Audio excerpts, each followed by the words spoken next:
She fought to get her children back, then killed them in their sleep.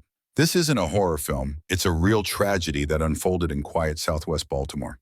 In the months before the crime, 28-year-old Jamerria Hall was seen by the court as a model of recovery. Years earlier, she had been convicted of setting fire to her home while her young children were inside. But after completing anger management classes, securing stable housing, and claiming ongoing mental health care, Hall returned to court in 2010.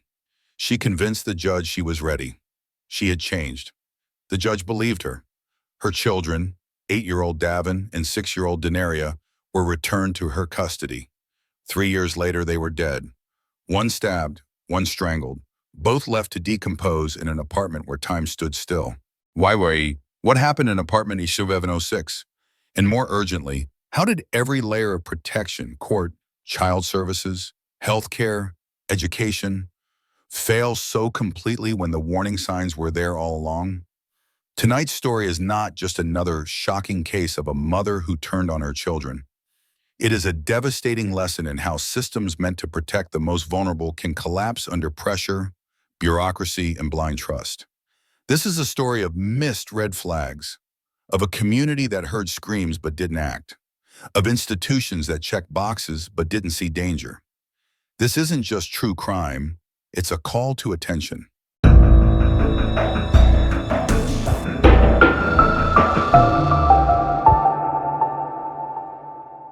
August 24th, 2021, a routine welfare check became one of Baltimore's most disturbing discoveries. A foul odor had seeped through the halls of apartment 1106 at Coventry Homes, growing unbearable. Neighbors complained, and maintenance supervisor Joseph Johnson, a 15-year veteran, was sent to investigate. Nothing prepared him for what he found. Using his master key, Johnson opened the door and froze. Inside the living room lay 8-year-old Davin Thomas, face down in a sleeping bag, a large knife embedded in his chest. A plastic bag was tightly wrapped around his head. Johnson backed out and called 911. Police arrived and swept the apartment. In the bathroom, they found 6-year-old Jamerria Thomas in the bathtub, a belt tied tightly around her neck. Both children had been dead for days. What haunted investigators wasn't just the bodies, it was the normalcy of the scene. Backpacks by the door, schoolwork on the fridge, an unfinished puzzle on the coffee table. A setting that should have meant safety. Instead, it was a tomb. Detective Sarah Rosenberg, who led the case, later said, "This wasn't just murder. This was betrayal on the deepest level. These children died in the place they were supposed to feel safest, at the hands of the person they trusted most." As responders processed the scene, a chilling question emerged. Where was their mother, Jamerria Hall? She wasn't in the apartment. She hadn't been seen in days. Now she was the prime suspect in a double homicide that left a community stunned and broken. How did a mother who fought to regain her children end up murdering them in cold blood? To understand, we go back to 2018 when Jamerria Hall first drew attention. Neighbors reported shouting through apartment walls, children crying late at night. Then she set fire to her home while Davin and Jamerria were inside. Miraculously, the children survived, rescued by firefighters and placed with relatives. Jamerria was convicted of first-degree arson and served 1 year in jail. But the warning signs continued. While on bail, she vanished with her children for 48 hours, sparking a manhunt. She was found at Johns Hopkins Hospital, disoriented, paranoid, hearing voices. Diagnosis, psychosis, auditory hallucinations, a psychiatric break. She was hospitalized briefly, then released. The children stayed with family. But the system didn't follow through. No long-term treatment, no supervision. In 2019, Jamerria stood before a judge claiming she had changed.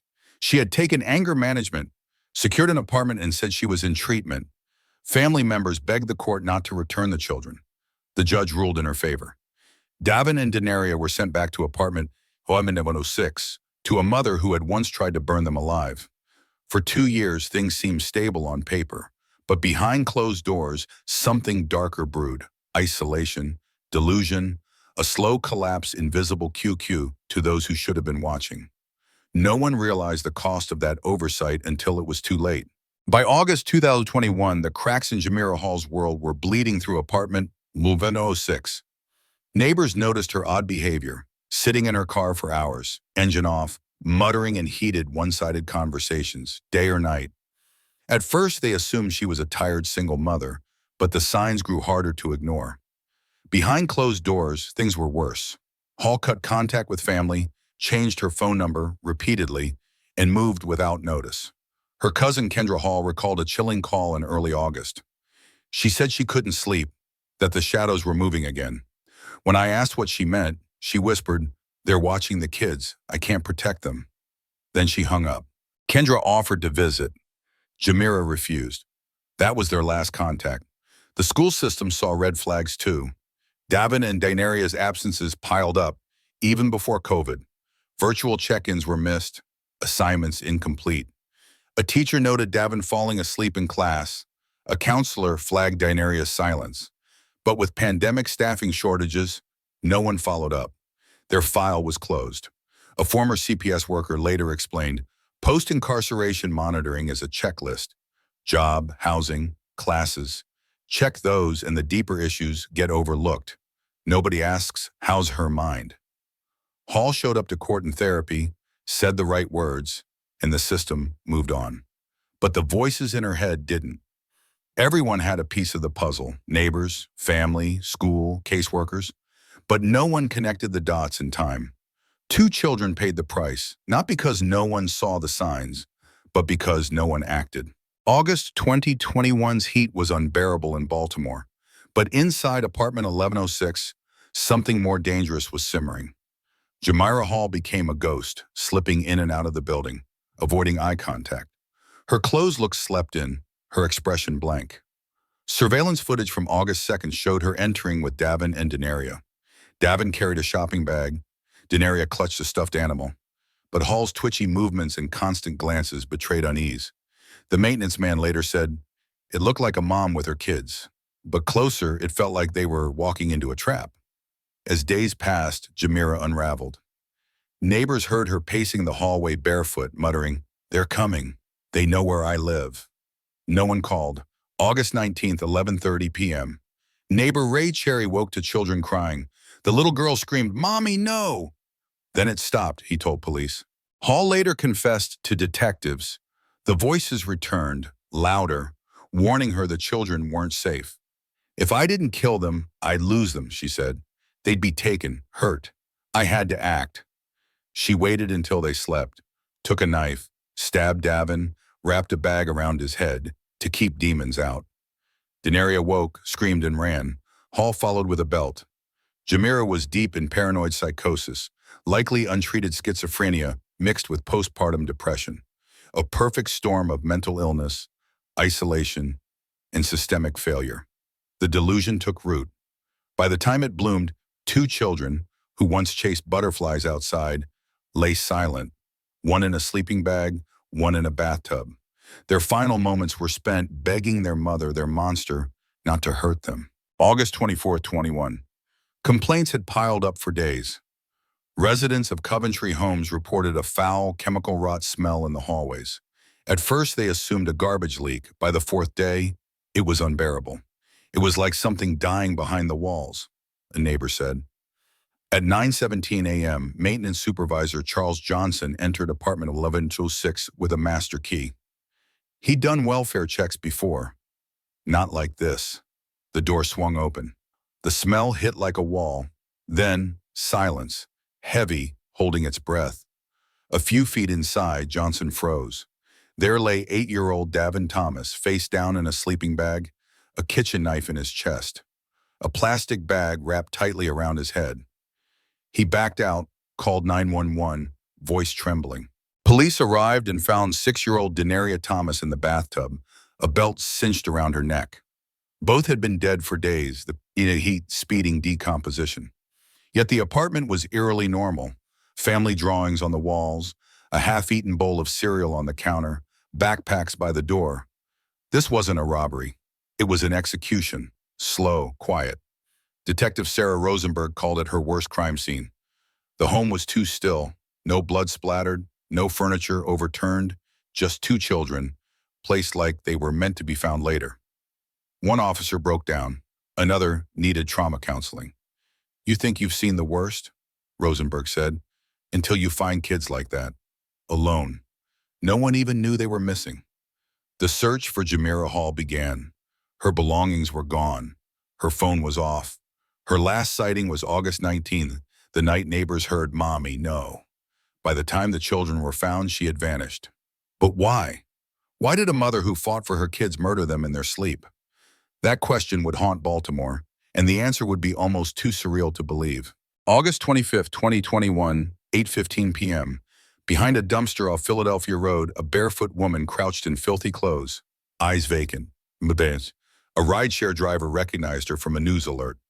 Jamerria Hall. Police approached. She didn't run. "I'm ready," she whispered, raising her hands. At Baltimore Police Headquarters, Detective Sarah Rosenberg faced Hall in the interview room. She hadn't slept in days, Rosenberg said. She looked like someone who'd stopped feeling. Hall waived her Miranda rights. No lawyer, she wanted to talk. What she described chilled even seasoned detectives. The voices started it, she said. Shadowy figures, whispers from corners, faces she distrusted. The shadows warned her children were in danger, that something worse than death was coming. On August 19th, she waited until they slept, took a kitchen knife, stood over Davin, whispered, "I'm sorry," stabbed him once, wrapped a bag around his head to keep demons out. Jamerria awoke, screaming, running. She saw, she cried, asked why, Hall said, but the shadows said it had to be done. She followed with a belt.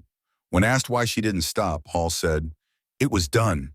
No one could protect them but me." She spoke like she was listing chores. No tears, no rage, just numb acceptance, as if the real Jamerria was long gone. Hall was charged with 2 counts of first-degree murder, first-degree assault, and reckless endangerment. Held without bail, she awaited psychiatric evaluation. To many, justice seemed near, but a different debate began. Was Hall evil or sick? And if sick, how did the system miss it? That question would tear open Baltimore's child welfare system. In 22, Jamerria Hall's legal team requested a competency hearing. The confession was clear, the facts undisputed. What wasn't clear was her mind. 3 psychiatrists evaluated Hall, reviewing her records and behavior. Their conclusion: Hall suffered from paranoid schizophrenia, severe, untreated, and was in active psychosis when she killed her children. She believed dark forces targeted her kids, saw figures in the apartment, thought her food was poisoned, and the government used her children to spy. She truly believed she was saving them and couldn't recognize her actions' criminality. On paper, it made sense. But to the public, justice felt hijacked. When the judge ruled Hall not criminally responsible under Maryland law, committing her to a psychiatric facility indefinitely instead of prison, outrage erupted. "She planned it, confessed, and now we just treat her," wrote a local on social media. Michael Thomas, the children's father, stood outside the courtroom, voice breaking. "I begged the judge to let me take them. I knew she wasn't right, but they didn't listen, and now my babies are gone." Parents, neighbors who heard screams, relatives who warned the court, they all asked, what if the system misses it again? Mental health advocates argued the system failed Hall long before that night. "She was screaming into the void, and no one answered," said Dr. Lorraine Black, a forensic psychiatrist. The NCR ruling meant Hall would receive treatment, medication, and evaluations to determine if she'd ever be stable for release. She may never walk free. For many, that wasn't enough. Not for 2 children stabbed and strangled by the mother who fought to reclaim them. The backlash wasn't just about Hall. It was about a system that protected everyone but the children. This tragedy wasn't one disturbed mother's act. It was a quiet, layered failure building for years. A courtroom oversight. In 2019, the judge gave Hall unmonitored access to her children without a psychological risk assessment, pediatrician testimony, or therapist input. A rental agreement, anger management class, and vague treatment claims sufficed. No one questioned why a mother who tried to burn her kids alive was now safe. Disconnected systems. No one connected the dots. CPS didn't consult Hall's psychiatrist, schools ignored missed logins, and the housing authority couldn't escalate complaints about smells or erratic behavior. Hall's phone went silent. No calls answered, no school logins, Yet no system flagged her withdrawal. A community desensitized Southwest Baltimore, where over 30% of residents live below the poverty line and mental health clinics are chronically underfunded, is no stranger to struggle. Sirens and evictions blend into daily life, making a mother's unraveling or a child's absence easy to miss. "I thought she needed help," a neighbor said. "But who here doesn't?" When Hall stopped letting her kids play outside, when screams echoed, it didn't spark panic, just another odd moment in a place stretched thin. This wasn't one failure.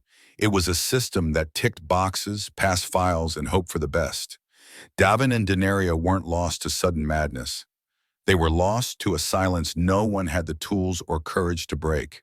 Two tiny caskets rested side by side at the funeral home. One soft blue, one pale pink. A brother and sister buried together, united by a death life never should have allowed.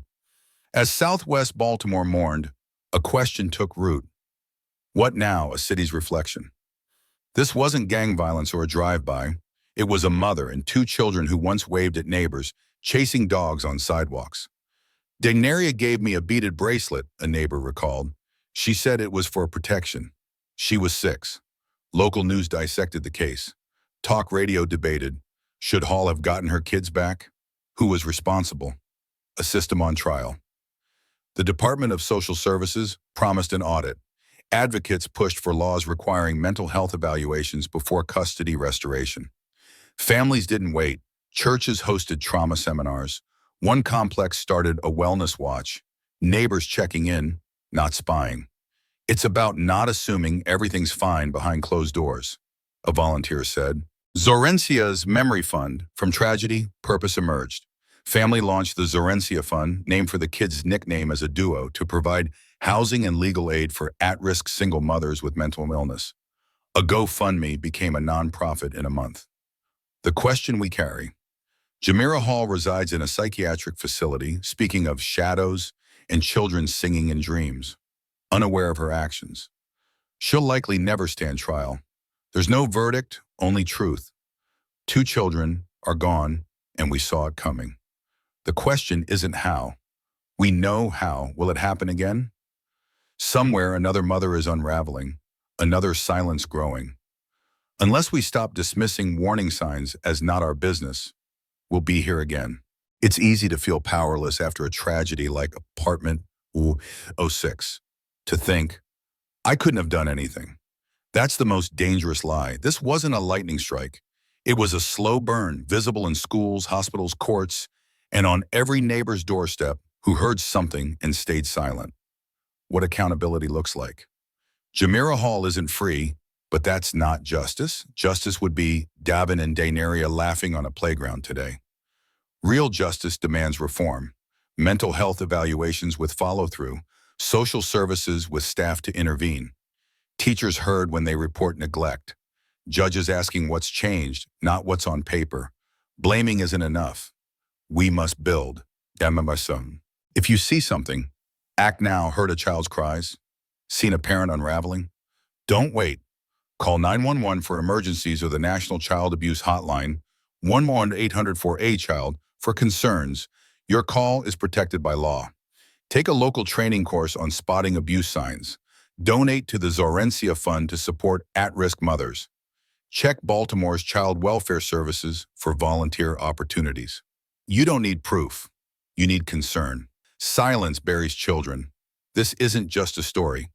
It's a mirror. Davin and Jamerria's deaths reflect how we define safety, who gets second chances, and what community means. They were 6 and 8 with favorite cartoons and futures, killed not in shadows but in plain view of a system built to protect them. Make their story matter. Share this story. Follow cases like this. Join a community watch program. We owe it to Davin and Jamerria to ensure no child's cries go unheard again.